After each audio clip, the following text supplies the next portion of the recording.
শাকিব খানের অভিনয় জীবনের প্রথম প্যান ইন্ডিয়ান সিনেমা হতে চলেছে দরদ। আর এই সিনেমার মাধ্যমেই বাজিমাত করতে চলেছেন শাকিব খান। গতকালকে বাংলাদেশ চলচ্চিত্র সেন্সর সার্টিফিকেশন বোর্ডে প্রদর্শিত হয়েছে শাকিব খানের প্রথম এই প্যান ইন্ডিয়ান সিনেমাটি দেখার পর সেন্সর বোর্ডের সদস্যরা করেছেন ভূয়সী প্রশংসা। স্পেশালি শাকিব খান এবং সোনাল চৌহানের এমনভাবে প্রশংসা করা হয়েছে যা কিনা ইতিপূর্বে এর আগে কখনোই ঘটেনি। প্রশংসা না করে কি ভাই উপায় আছে? যে সিনেমায় শাকিব খান একাই 21 ধরনের চরিত্রে অভিনয় করতে চলেছেন, সেখানে শাকিব খানের প্রশংসা না করে কি ভাই পারা যায়? শুধু শাকিব খান নয়, এখানে সোনাল চৌহানের চরিত্রেও বৈচিত্র্যতা রয়েছে। শুরুতে চলেন শাকিব খানকে নিয়ে কথা বলি। কেন সেন্সর বোর্ডের সদস্যরা শুধুমাত্র সোনাল চৌহান এবং শাকিব খানের প্রশংসাটাই বেশি করেছে? এই ছবিতে তো আরও অনেক অভিনেতা অভিনেত্রী ছিল, তাদেরকে বাদ দিয়ে শুধু সোনাল চৌহান এবং শাকিব খানের প্রশংসাটা বেশি কেন এসেছে? এর কারণ হচ্ছে ওই যে বলতেছি ভাই, শাকিব খান একাই প্লে করেছেন 21টি চরিত্র। ভাইরে ভাই, এবারই প্রথম শাকিব খানের এমন একটি সাইকো থ্রিলার সিনেমা যে সিনেমায় শাকিব খানের চরিত্র হচ্ছে প্রায় 21টি লেয়ারের। আবার এর মানে এই না যে শাকিব খানের অনেকগুলো ডাবল পার্ট রয়েছে, যে শাকিব খান 21টা চরিত্রে কাজ করা মানেই যে শাকিব খানের ডাবল পার্ট, বিষয়টা আসলে সেরকম না। এখানে শাকিব খান কখনো ড্রাইভার, কখনো কাজের লোক, বা কখনো পেশাদার খুনি, কখনো প্রেমিক, বা কখনো ম্যাজিশিয়ান, বা কখনো ফ্রড, কখনো হচ্ছে ভালো মানুষ। এইভাবে ঠিক প্রায় 21টা চরিত্রে তিনি এই ছবিতে কাজ করেছেন। এখন এই যে 21টা চরিত্র, এই 21টা চরিত্রের জন্য কিন্তু শাকিব খানকে এক একভাবে প্রস্তুতি নিতে হয়েছে। ধরেন আমি এখন ভাই রাস্তার ঝাড়ুদারের চরিত্রে কাজ করব, স্বাভাবিকভাবে ধরেন। তো আমি এই ঝাড়ুদারের চরিত্রে রূপদান করতে গেলে তো আমাকে ওই ঝাড়ুদারের মতোই হতে হবে, ওই চরিত্রটাকেও আমাকে ধারণ করতে হবে। অ্যান্ড দেন হচ্ছে ধরেন আমি আবার কিছুক্ষণ পরে আমার চরিত্রটা হলো গাড়ির ড্রাইভারের, এখন আমি ওইভাবে আমার চরিত্রটাকে ফুটিয়ে তুললাম। একটু পর আবার আমার চরিত্র হলো প্রেমিক। এভাবে শাকিব খানের চরিত্র প্রায় 21টা, এবং 21 ধরনের লুকে তিনি আসবেন। এতগুলো লুকে নিজেকে ফুটিয়ে তোলা, এইটাই ছিল সবচেয়ে বেশি চ্যালেঞ্জিং ব্যাপার। এখন সেই চ্যালেঞ্জে শাকিব খান জয়ী হয়েছেন। সেন্সর বোর্ডের সদস্যরা বিস্মিত হয়েছেন অ্যান্ড অবাক হয়ে বলতেছেন, আরে বাপ রে বাপ, শাকিব খান যে অভিনয়টা করেছে, এই অভিনেতা শাকিব খানকে আমরা দীর্ঘদিন দেখিনি। সেন্সর বোর্ডের সদস্যরা অনেক প্রখর হয়ে থাকে, অনেক কি বলে এটাকে, অনেক তীক্ষ্ণ বুদ্ধির হয়ে থাকে। তারা প্রত্যেকটি সিনেমা খুঁটিয়ে খুঁটিয়ে তারপর দেখে কোথাও কোনো সমস্যা আছে কিনা, কোথাও কোনো গলদ আছে কিনা, কোথাও আসলে কোনো কিছু করা যায় কিনা, মানে কাছে চালানো যায় কিনা, যে এই সিনটা চলে না, এই সিনটা বাদ দিতে হবে। এই যে সেন্সর যে সার্টিফিকেশন বোর্ডটা গঠন করা হয়েছে, তাদের কিন্তু এটাই হচ্ছে মেন কাজ। সমাজে একটি সংলাপের জন্য কিংবা একটি ডায়লগের জন্য বা একটি দৃশ্যের জন্য আমাদের সমাজে বড় ধরনের কোনো প্রভাব পড়বে কি না, এইসব বিষয়গুলো তাদেরকে খুঁটিয়ে খুঁটিয়ে দেখতে হয়, মানে পই পই করে হিসেব রাখতে হয়। তো সেই জায়গা থেকে তারা সেই মনোযোগ দিয়ে ছবিটা দেখেছেন এবং তারা দিন শেষে শাকিব খানে মুগ্ধ হয়েছেন।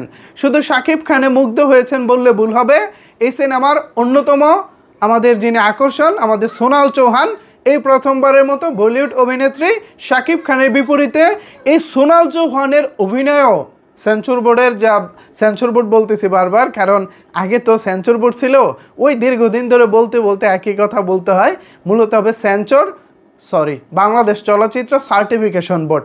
তো এই সার্টিফিকেশন বোর্ড যখন হচ্ছে সোনাল চৌহানের চরিত্রটা দেখতেছিল, তখন তারা অবাক হয়েছে, কারণ শাকিব খানের চরিত্রের যেমন লেয়ার আছে, সেম একইভাবে সোনাল চৌহানের চরিত্রেও নাকি এখানে লেয়ার আছে।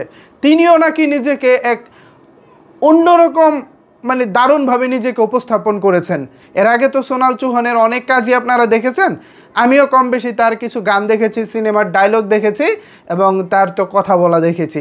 তো সেই সব জায়গা থেকে আমি সোনাল চৌহানকে অ্যাজ ইউজুয়াল জাস্ট একজন বলিউড নায়িকা হিসেবেই ধরে নিয়েছিলাম, যে জাস্ট তাকে এখানে একজন আকর্ষণীয় হিসেবে রাখা হয়েছে যে বাংলা সিনেমায় প্রথমবার বলিউড নায়িকা, তার হয়তো বা মার্কেট ভ্যালুটা বাংলাদেশে একটু বাড়ানোর জন্য, দর্শকের আকর্ষণ করার জন্য তাকে রাখা হয়েছে। কিন্তু না, মামুন ভাই শুধু রাখার জন্য তাকে রাখেনি, তাকে দিয়ে প্রপার অভিনয়টাই করিয়েছে, যার জ্বলন্ত প্রমাণ হচ্ছে গতকালকে সেন্সর বোর্ডে ভূয়সী প্রশংসা। তো গতকালকে সেন্সর বোর্ডে ছবিটা প্রদর্শিত হয়েছে। ছবিটা প্রদর্শন হওয়ার পর টেকনিক্যাল কিছু বিষয় নাকি অসঙ্গতি ধরা পড়েছে। টেকনিক্যাল কিছু বিষয় অসঙ্গতি ধরা পড়েছে। এগুলো মেজর কোনো ইস্যু না, দু একটা হয়তো বা টেকনিক্যাল ইস্যু থাকতে পারে। যেমন হচ্ছে সেন্সরে কিন্তু অনেক ক্ষেত্রে মূল কপিটা জমা দেওয়া হয় না, প্রিভিউ কপিটা জমা দেওয়া হয়। তো প্রিভিউ কপি দিয়ে হচ্ছে মানে সেন্সর করিয়ে নেওয়া হয়। তো এখানেও কি আসলে প্রিভিউ কপিটা দেওয়া হয়েছে কি না, অপ্রস্তুত অবস্থায় কিছু কিছু জায়গায় হয়তো খামতি থাকতে পারে। তো সেই জায়গাগুলো কারেকশনের কথা বলা হচ্ছে। এছাড়া এই ছবি আসলে ছাড় না দেওয়ার আর কোনো কারণ দেখতেছেন না এই সেন্সর সার্টিফিকেশন বোর্ডের অন্যতম সদস্য খিজির হায়াত খান। তিনি বলেছেন যে কিছু টেকনিক্যাল বিষয়ে কিছু সদস্য বলেছেন যে এই জায়গাটা একটু কারেকশন করলে ভালো হয়। আমরা পরিচালক বরাবর সেটা বলে দিয়েছি। এছাড়া আর আমাদের অন্য কোনো সমস্যা নাই, আমরা ছবিটাকে ছেড়ে দিব, মানে ছাড়পত্র দিয়ে দিব। তো এগুলো গতকালকের হিসাব। আর রাতেই কিন্তু মামুন ভাই জানিয়েছিলেন যে আজকে শাকিব খানের সাথে বসে তারপর হচ্ছে তিনি সিনেমার রিলিজ ডেটটা ঠিক করবেন। এখন দেখার বিষয় সিনেমার রিলিজ ডেটটা আসলে কখন আসে। আমি পার্সোনালি আর ভাই নিজেকে কন্ট্রোল করতে পারতেছি না, কখন ছবিটা দেখব, কখন হলে যাব, কখন চিৎকার চেঁচামেচি হই হুল্লোড় করব, এটা নিয়ে ভাই আমি অনেক বেশি এক্সাইটেড হয়ে বসে আছি।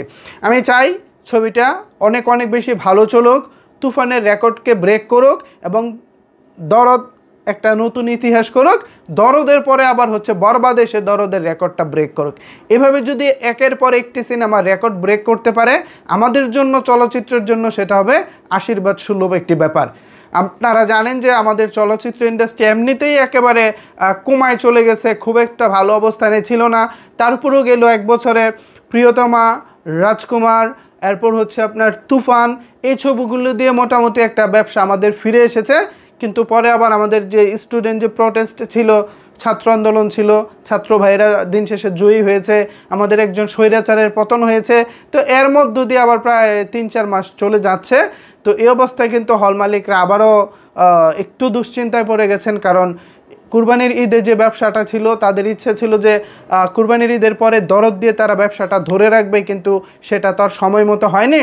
তো তারা আসলে একটু মানে মনক্ষুণ্ণ বা মনে কষ্ট আছে। আমি অনেকের সাথেই তো ইতিমধ্যে কথা বলেছি, সবার বিষয়টা আমি জানার চেষ্টা করতেছি। আমি চেষ্টা করব আপনাদেরকে কিছু হল মালিকদের সাথে কথা বলে আপনাদেরকে কিছু রিভিউ দেওয়ার জন্য, কিছু ইন্টারভিউ দেওয়ার জন্য।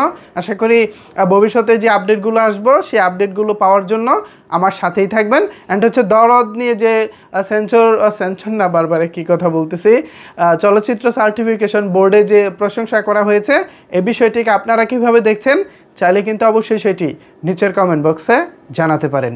ধন্যবাদ সবাইকে সম্পূর্ণ ভিডিওটি দেখার জন্য।